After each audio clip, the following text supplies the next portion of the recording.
Good.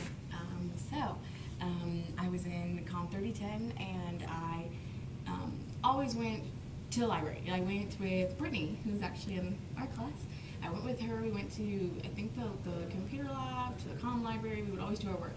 This time, we were all like, we're so hungry, so we went home to go eat.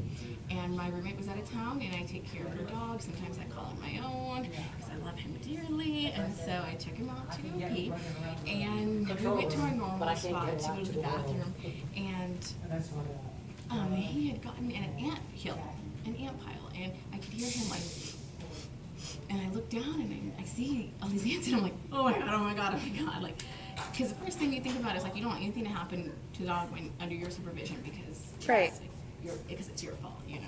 And so I bent, I was looking, and I put him on the curb, and I was standing on the grass, and I was wiping off his face and trying to do it, and all of a sudden I kind of felt pressure on my ankle, and then I started feeling pressure on my calves, and then I started feeling pressure on my knee, and then I held him really, really close to me, and I realized that I was getting run over, and I couldn't think of it. The first thing I thought was like, save your head, you know, save your head.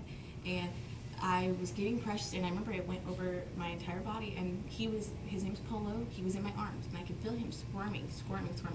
And in the midst of the car going over me, he ran out before the second tire went. It's like the first tire went, and it ran over him too, and then he ran out, and then the second tire ran over me as well, and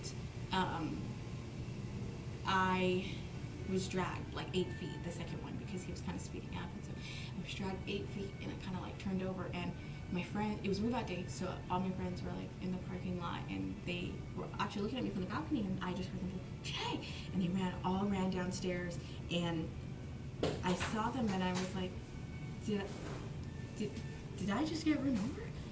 And they were like, yeah, just don't move. I tried to get out, because you know what, I didn't feel anything but pressure, and I felt getting crushed. You know, I felt a lot of that, and so the ambulance came, all that happened, and they were like, you're gonna be okay, and then I like moved my leg over, because I kind of had to twist it, and their eyes like got really big, and I looked down at my leg, and my leg was split open, and there was like fat and tissue and crap just oozing out of my leg, and I was just like, at that point, I'm kind of dramatic, I thought I was gonna die. I literally saw myself like fainting, but you know what, I stayed awake. And I was in the ambulance, and I was very rude to everyone in the ambulance until that adrenaline wore off, and then I was very nice to everyone, because I wanted everyone to help me out. And we got to the hospital, my friends beat me there, and they took care of me at the hospital. I got 15 stitches, and I went home. It's something that I deal with every day. It's only been a month since like it's happened. My friends have supported me through everything. I have gotten to the point that I can kind of laugh at it, not at the situation itself, but at the fact that all I cared about in the hospital were the fact that my teeth were knocked out, and that I was like, am I gonna get out of here? You're not gonna give me the nasty Jello, right? Because I'm not eating Jello. And so that's kind of like what they laugh at. They're like, Janae's such a diva, she gets run over, and all she can think about is how they're gonna feed her Jello, and she only likes pudding. And so that definitely was, it was a very traumatic experience in my life, and it's definitely something that I live with every day. And Are you scared now when you're around cars? yes, I'm very aware around cars. I'm very aware. I have not taken him down to the bathroom since. How long does the hospital keep you? From 3:30 to 9:45 p.m. So I just did for not that day? stay overnight. No, I did not, because I didn't get knocked unconscious, so they didn't have to but they did every CAT scans, chest scans, leg scans. They did everything that they had to do, but they didn't indicate me. But I did have to sit in a shower chair to shower. My parents drove overnight, to come find me.